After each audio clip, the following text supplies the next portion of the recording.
Bonjour à tous, bienvenue au pavillon de l'Arsenal à Paris. Aujourd'hui, dernier prix des 4e trophées d'ambition d'entrepreneur avec le coup de cœur du jury. On le découvre tout de suite en images. Pylône, coup de cœur du jury des 4e trophées ambition d'entrepreneur, un prix décerné il y a quelques jours à Paris par un jury composé d'experts. Ça colle tellement bien avec notre histoire et avec les produits qu'on développe que je suis super content. J'ai jamais été vraiment premier de la classe, alors avoir un prix, ça m'arrive finalement pas souvent, donc j'apprécie. Depuis 1985, l'ETI francilienne conçoit et commercialise des cadeaux en tout genre, 500 produits au catalogue pour un chiffre d'affaires de 60 millions d'euros, réalisé essentiellement à l'international. L'international pèse 65% du chiffre d'affaires du groupe.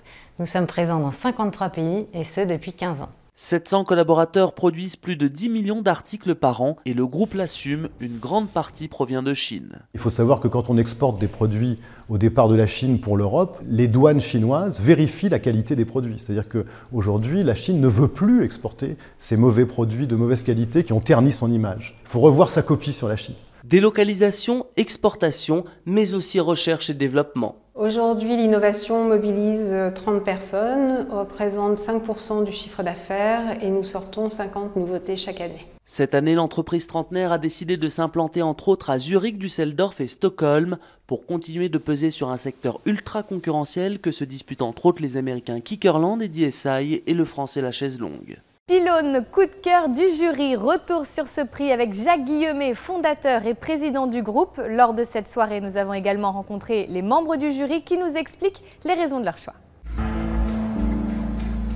C'est un prix qu'on va particulièrement apprécier parce qu'on n'en a pas eu beaucoup finalement. On n'a pas su se mettre en avant, on a surtout travaillé, on n'a pas été à la recherche des honneurs finalement. L'objectif c'était de travailler, de faire les produits, de faire plaisir aux clients, de les mettre en scène dans nos boutiques, de se développer à travers le monde et on n'a pas du tout pensé non plus à se connecter ou à espérer une reconnaissance. Mais en fait ça nous manque un peu, on aime bien quand même. Pylône, c'est une entreprise très créative, il y a beaucoup de couleurs, beaucoup de plaisir derrière tout ça. Au départ, les dirigeants se sont dit on va faire des objets qui font plaisir. Le plaisir, il n'a pas de valeur et ils ont réussi justement à dynamiser cette idée-là. C'était au départ un projet comme ça, un petit peu audacieux, il faut le dire. C'est le dirigeant et sa femme qui ont commencé, je crois, dans un garage. Ça rappelle d'autres histoires. Ça fait rire, c'est des petits objets colorés dans un monde de brut.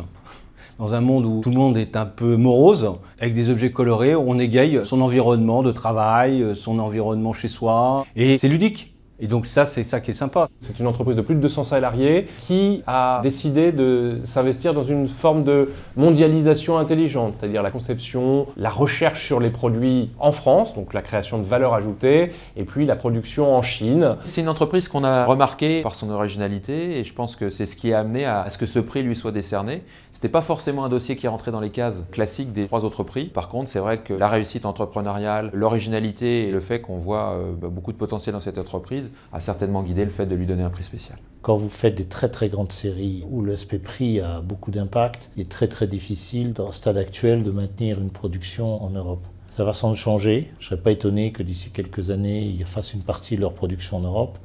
Mais pour ça, il faut qu'ils trouvent des industriels capables de répondre à leurs besoins. Ils n'ont pas, si j'ai bien compris, d'industrie en propre, donc ils cherchent à trouver des gens capables de répondre à leurs besoins. Si on n'a pas de capacité industrielle en Europe, c'est vrai que c'est pas simple. L'histoire est belle, le créateur a des choses à raconter, il porte son projet en famille, il a une personnalité, et ce qu'il fait est à l'image de sa personnalité. Il emploie quand même 800 personnes dans le monde. Moi, je n'imaginais même pas qu'une boîte comme ça puisse employer autant de gens. Il y a de la recherche en développement, il y a des ingénieurs, enfin voilà, bref, c'est une jolie histoire industrielle au service d'un truc qu'on peut trouver futile, mais qui finalement est dans notre vie quotidienne, dans nos cuisines, dans notre salle de bain, je ne sais où, etc. Voici à présent les principales informations à retenir sur Pylône.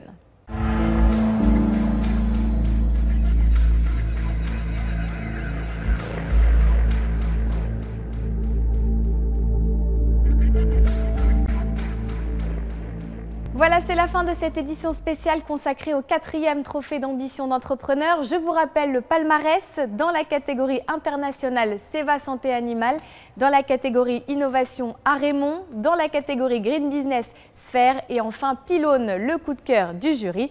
Merci pour votre fidélité et à très vite.